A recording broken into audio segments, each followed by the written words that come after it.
Hema committee report ഞെട്ടിക്കുന്നത്. അമ്മ സംഘടനയുടെ തനിനിറം പുറത്ത്. WCCയിലും ഒറ്റുകാർ. റിപ്പോർട്ട് പുറത്തുവിടുന്നതിന് ഭയപ്പെട്ടത് എന്തിനെന്ന് ഇപ്പോൾ വ്യക്തമായി.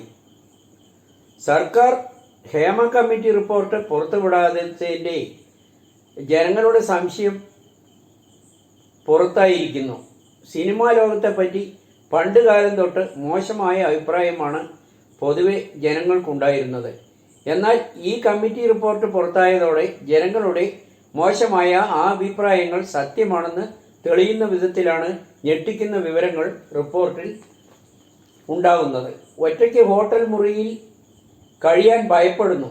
പല രാത്രികളും വാതിലിൽ മുട്ടി നടിമാരെ ഭയപ്പെടുത്തുന്നു. ക്രൂരമായ അനുഭവങ്ങളാണ് പല നടിമാരും പറയുന്നത്.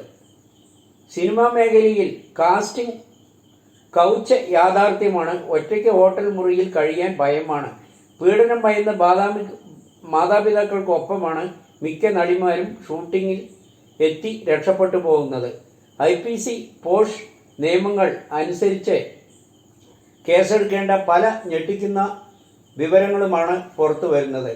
സിനിമയിൽ ചാൻസ് നഷ്ടപ്പെടുമെന്നാൽ പലരും എല്ലാം സഹിച്ച് നിശബ്ദരായിരിക്കുകയാണ്. ലൈംഗിക ചൂഷണങ്ങൾക്ക് പോലും സമ്മതിക്കേണ്ടി വരുന്നു. പ്രതികരിച്ചാൽ വിലക്ക് ഉറപ്പാണ്. നടിമാരെ ആക്രമിച്ച സംഭവങ്ങൾ ഒറ്റപ്പെട്ടതല്ല. ചൂഷകർക്ക് താക്കീതുമായി ഹേമ കമ്മിറ്റി. തുറന്നു പറയാൻ മരണഭീതി വരെ ഉണ്ടാകുന്നു. 17 തവണ ആലിംഗന സീൻ എടുക്കേണ്ടി വരും. അടിമുടി പുരുഷാധിപത്യം. സിനിമയിൽ തമ്പ്രാൻ കാഴ്ച. ക്രിമിനലുകൾ സജീവം. പരിഹാരത്തിന് ICC പോരാ. സഹകരിക്കുന്നവർക്ക് പ്രത്യേക പരിഗണന. ജീവഭയത്താൽ മിണ്ടുന്നില്ല. മറ്റ് അംഗങ്ങളെ മാറ്റി പ്രശ്നമില്ലെന്ന് പ്രചാരണം നടത്തി വരുന്നതായും ആരോപണം ഉയരുന്നു. ആർത്തവകാലത്ത് പോലും നടിമാർക്ക് പ്രയാസങ്ങൾ. മൂത്രാശയ രോഗങ്ങൾ ഉണ്ടാകുന്ന. പാഡ് പോലും മാറ്റാൻ സംവിധാനമില്ല. നിയന്ത്രണം മാഫിയ സംഘത്തിൻ്റെ കയ്യിൽ. സൈബർ ആക്രമണം.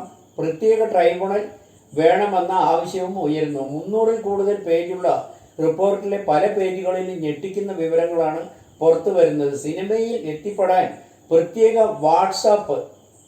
പ്രശ്നമായാൽ അഡ്ജസ്റ്റ്മെൻറ്റും കോംപ്രമൈസും ഉണ്ടാകും. WCCയിൽ ചിലർ ഇതിന് കൂട്ടുനിന്നതായും മൊഴികൾ നൽകുന്നു.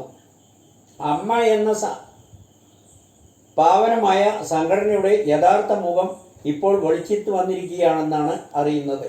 സമൂഹത്തിൽ വളരെ മാന്യരായ നടന്മാർ പോലും കണ്ണടയ്ക്കുന്നു. സ്വന്തം കാര്യങ്ങൾ നേടാൻ എല്ലാം കണ്ടില്ലെന്ന് നടിക്കുകയും ഇരകളെ പിന്തുണയ്ക്കാതെ വേട്ടക്കാർക്കൊപ്പം പോകേണ്ടി വരുന്ന അതിക്രമങ്ങൾ കാട്ടുന്നത് സിനിമയിലെ ഉന്നതർ എന്നും പറയുന്നു. നടി രഞ്ജിനിയുടെ ഹർജിയും തള്ളിയതോടെ റിപ്പോർട്ട് പുറത്തുവിടുന്നതിനുള്ള തടസ്സങ്ങൾ നീങ്ങി. തടസ്സ ഹർജിയും നേരത്തെ തള്ളിയിരുന്നു. ചൊവ്വാഴ്ച അവധിയിലായതിനാണ് തിങ്കളാഴ്ച തന്നെ പുറത്തുവിട്ടത്. ലൈംഗിക ചൂഷണ കഥകളുടെ പരമ്പര കേട്ട് ആണ് ആളുകൾ ഞെട്ടുന്നത്. പുറത്തു കാണുന്ന ഗ്ലാമർ ഒന്നും സിനിമയിലില്ല. കാണുന്നതൊന്നുമല്ല നടക്കുന്നത്. സഹകരിക്കുന്നവർക്ക് പ്രത്യേക കോഡ്. വിട്ടുവീഴ്ചയ്ക്ക് വഴങ്ങണം. വിട്ടുവീഴ്ചയ്ക്ക്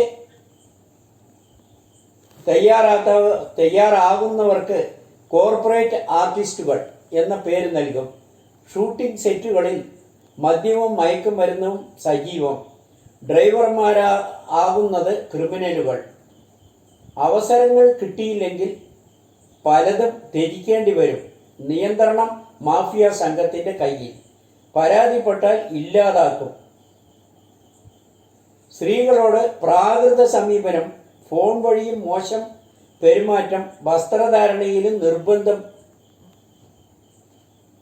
ഹേമ കമ്മീഷൻ റിപ്പോർട്ട് 4.5 വർഷം വരെ പൂഴ്ത്തിവെച്ചുവെങ്കിലും സത്യം എത്ര മൂടിവെച്ചാലും ഒരിക്കൽ പുറത്തു വരുന്നു പറയുന്നതാണ് യാഥാർത്ഥ്യമായിരിക്കുന്നതെന്ന് ജനങ്ങൾ വിലയിരുത്തുന്നു. PK ശശിക്കെതിരെ നടപടിയില്ലെന്ന് MP Govindan. രാജിവെക്കാൻ ആവശ്യപ്പെട്ടിട്ടുമില്ല. KTDC ചെയർമാൻ സ്ഥാനം രാജിവെക്കാൻ ആവശ്യപ്പെട്ടിട്ടില്ലെന്നും PK ശശി ഇപ്പോഴും ജില്ലാ കമ്മിറ്റി അംഗമെന്നും CPM സംസ്ഥാന സെക്രട്ടറി MP ഗോവിന്ദൻ പറഞ്ഞു. പി ശശിക്കെതിരെ നടപടി എന്ന വാർത്ത തെറ്റാണെന്നും എം.വി. ഗോവിന്ദൻ പറഞ്ഞു. പരാതികളിൽ CPM കൃത്യമായ നിലപാടുകൾ സ്വീകരിക്കുക തന്നെ ചെയ്യും. അദ്ദേഹം രാജിവെക്കുകയാണെങ്കിൽ വ്യക്തിപരമായ കാര്യമായിരിക്കാം. നിലവിൽ പാർട്ടി ഒരു നിലപാടും സ്വീകരിച്ചിട്ടില്ല. മണ്ണാർക്കാട് ഏരിയ കമ്മിറ്റിക്കെതിരെയുള്ള നടപടി മാധ്യമങ്ങളുടെ മുന്നിൽ പറയേണ്ടതില്ല. പി ശശിക്കെതിരായ നടപടിയെ കുറിച്ച് അറിയില്ലെന്ന് മന്ത്രി MP രാജേഷ് പറഞ്ഞു. യോഗത്തിൽ പങ്കെടുത്തിരുന്നു, എന്നാൽ പാർട്ടി നടപടി സ്വീകരിച്ചു എന്ന വിവരം അറിയില്ലെന്നും മന്ത്രി പറഞ്ഞു.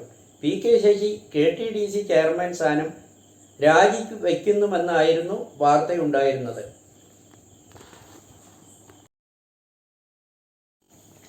അമ്പാടിമുക്ക് സഖാക്കൾ അഡ്മിൻ പി ജയരാജന്റെ വിശ്വസ്തൻ DYFI നേതാവ്. കാഫിർ സ്ക്രീൻഷോട്ട് ഷെയർ ചെയ്ത അമ്പാടിമുക്ക് സഖാക്കൾ എന്ന ഫേസ്ബുക്ക് പേജിന്റെ അഡ്മിൻ പി ജയരാജന്റെ വിശ്വസ്തനും അനുയായിയുമായ മനീഷ് മനോഹരൻ എന്ന് വെളിപ്പെടുത്തൽ. പി ജയരാജന്റെ കണ്ണൂർ ജില്ലാ സെക്രട്ടറിയായിരിക്കെ 5 വർഷം സാമൂഹ്യ മാധ്യമ അക്കൗണ്ടുകൾ കൈകാര്യം ചെയ്തത് മനീഷ് മനോഹരനാണ്. നിലവിൽ DYFI മയ്യിൽ ബ്ലോക്ക് കമ്മിറ്റി അംഗവും മയ്യിൽ സർവീസ് സഹകരണ ബാങ്കിലെ ജീവനക്കാരനുമാണ്. കാഫിർ പോസ്റ്റ് അമ്പാടിമുക്ക് സഖാക്കൾ എന്ന പേരിൽ ഷെയർ ചെയ്തത് മനീഷാണെന്ന് പോലീസ് ഹൈക്കോടതിയിൽ സമർപ്പിച്ച റിപ്പോർട്ടിലുണ്ട്. റെഡ് ബറ്റാലിയൻ വാട്സാപ്പ് ഗ്രൂപ്പിൽ നിന്നാണ് കാഫിർ പോസ്റ്റ് കിട്ടിയത് എന്നായിരുന്നു മനീഷിന്റെ മൊഴി. കാഫിർ സ്ക്രീൻഷോട്ട് നിർമ്മിച്ചത് റിബേഷാണെന്ന് തെളിയിക്കാൻ DYFI വെല്ലുവിളിച്ചാണോ ഫേസ്ബുക്കിലൂടെയായിരുന്നു വെല്ലുവിളി. അങ്ങനെ കണ്ടുപിടിക്കുന്നവർക്ക് 25 ലക്ഷം രൂപയാണ് DYFI വടകര ബ്ലോക്ക് കമ്മിറ്റി പാരിതോഷികം പ്രഖ്യാപിച്ചത്. ആവശ്യമുള്ളവർക്ക് റിബേഷിന്റെ ഫോൺ നമ്പർ പരിശോധിക്കാമെന്നും പോസ്റ്റിൽ വ്യക്തമാക്കിയിരുന്നതായി UDF നേതാക്കൾ ചൂണ്ടിക്കാട്ടുന്നു.